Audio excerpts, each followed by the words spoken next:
Bon, pour ce café dont le thème était l'après G20, qui s'est donc réuni à Cannes, nous avons demandé à M. Frangaille de venir nous éclairer sur en particulier le rôle de l'anti-G20 et leurs idées principales développées par ce rendez-vous citoyen. Et M. Frangaille a beaucoup insisté sur le fait effectivement que l'anti-G20 était un combat de la démocratie, un combat de citoyens, justement pour s'élever contre ces idées de profonde atteinte à la démocratie, puisque le G20 ne fait que, sans aucun mandat, décider des affaires du monde. Monsieur Frangaille. Voilà, le G20 s'est réuni les 3 et 4 novembre à Cannes. Alors, le G20, depuis 2008, c'est la rencontre de chefs d'État. Ce sont 19 pays, plus l'Union européenne, et sont invités aussi le FMI, la Banque mondiale, la Banque centrale européenne. Alors, les objectifs du G20, c'est d'abord d'être garant de la stabilité financière. Et par rapport à tout ça, des réactions citoyennes ont émergé partout dans le monde à chaque G20.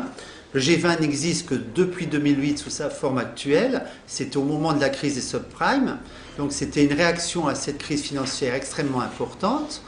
Mais précédemment existait un G7, puis un G8 et un G20 qui ne réunissait que les ministres de l'économie. C'est-à-dire que les questions économiques sont toujours au centre des réunions du G20.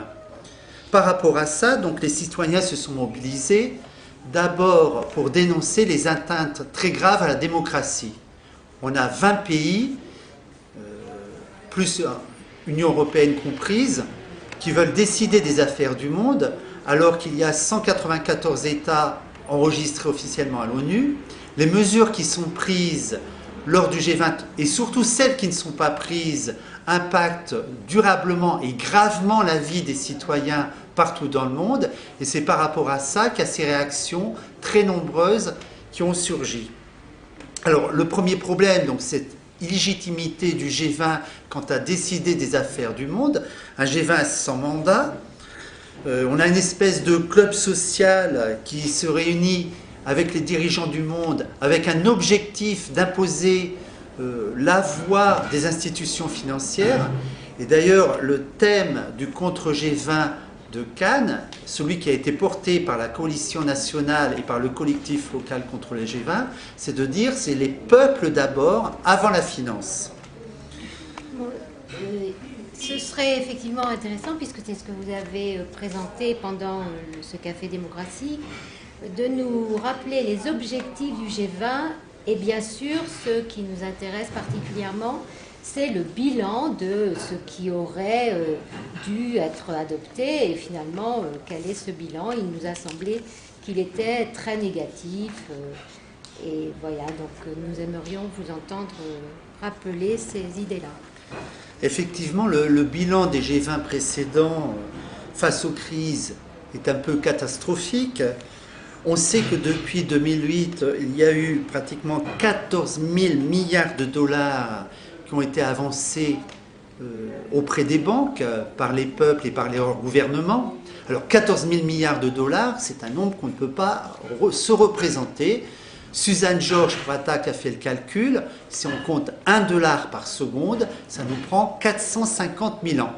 Donc une aide très généreuse de la part des États vis-à-vis du pouvoir financier. Et en retour, eh bien, qu'est-ce qui se passe? On a des peuples qui sont mis à genoux devant les financiers, à genoux devant le pouvoir des institutions financières.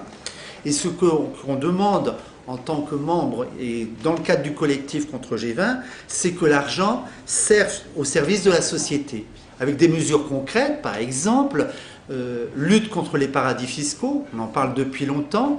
La liste avait été réduite à néant, la liste noire des paradis fiscaux avait été réduite à néant après 2008, mais c'était simplement la liste.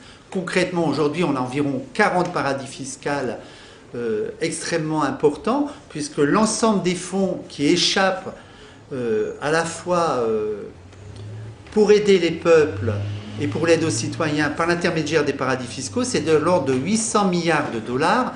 30 milliards suffirait pour aider et pour réduire la fin du monde à rien. Donc un bilan dramatique au niveau économique, un bilan dramatique au niveau des crises agricoles. On sait que la spéculation sur les denrées agricoles se poursuit de plus belle, rien n'est fait pour l'empêcher. Les produits du Nord, que ce soit des États-Unis ou d'Europe, continuent à être subventionnés. Les terres agricoles sont privatisées de manière extrêmement importante partout dans le monde. Et donc, ce qu'on essaye de porter comme message, c'est qu'il faut défendre absolument la souveraineté alimentaire et interdire la spéculation sur les matières premières. Et ensuite, une troisième crise écologique très importante qui n'a pas été solutionnée dans le cadre des G20, c'est en fait la crise écologique. Il faut absolument lutter contre les fausses solutions. Par exemple, dans le cadre du changement climatique, ça veut dire qu'il faut adapter des modes de production et de consommation qui préservent la planète.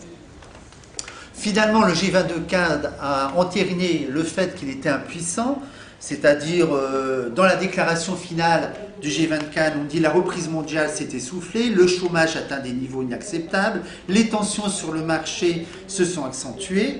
Ce qui correspond à des mots totalement creux, voilà. Qui sont jetés un peu en pâture. Voilà, parce que qu'est-ce qu'on propose face à cette situation dramatique? C'est de renforcer la dimension sociale de la mondialisation, d'accord? On va la renforcer la dimension sociale. Qu'est-ce que ça veut dire? Qu'est-ce qu'il y a derrière? Rien du tout. Je crois qu'on nous prend un peu pour des imbéciles, c'est-à-dire justement avec des effets d'annonce. Ce sont des effets d'annonce. Renforcer les filets de sécurité financière mondiaux, ça veut dire redonner du pouvoir FMI, ça veut dire appliquer les mêmes méthodes qui ont été appliquées en Afrique avec les plans d'ajustement structurel, c'est-à-dire qui a mis à genoux vraiment l'Afrique. Et c'est dramatique, c'est ce qui se passe maintenant en Grèce, ce qu'on propose en Italie, des plans de privatisation drastiques et finalement des mesures d'austérité, alors que la richesse, elle est là. Le problème, c'est vraiment un problème de répartition de la richesse et c'est ça qu'il faut essayer de développer, de faire entendre. Bon, je pense qu'en conclusion, enfin, vous avez dressé un bilan très négatif et en conclusion, qu'est-ce que vous pensez pouvoir... En conclusion, et c'est le message qu'on entend de plus en plus, on a ce message, il y a un besoin de démocratie réelle, que les peuples puissent prendre en charge leur avenir, en décider. On a 1% qui bénéficient des politiques actuelles contre 99%. Il y a 99% des gens qui doivent pouvoir se faire entendre. Une démocratie réelle, c'est le message qu'on entend partout maintenant dans le monde. Très bien. Voilà.